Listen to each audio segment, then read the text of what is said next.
26 মে মার কাছে শুভরাত্রির প্রার্থনা।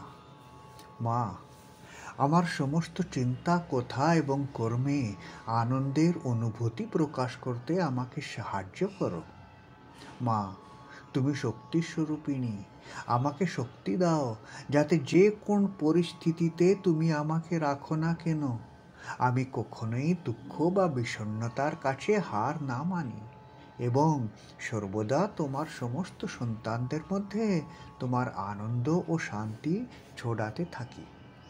মা, আশীর্বাদ করো যে আমার জীবনের বাকি সমস্ত মুহূর্তগুলির জন্য তোমার ঐশ্বরিক সত্তার সাথে আমার সংযোগ যেন আরও ঘনিষ্ঠ হয় এবং আমার আনন্দ যেন সম্পূর্ণরূপে তোমার মধ্যে যে সমস্ত আনন্দ ও শান্তির উৎস স্থিত থাকে।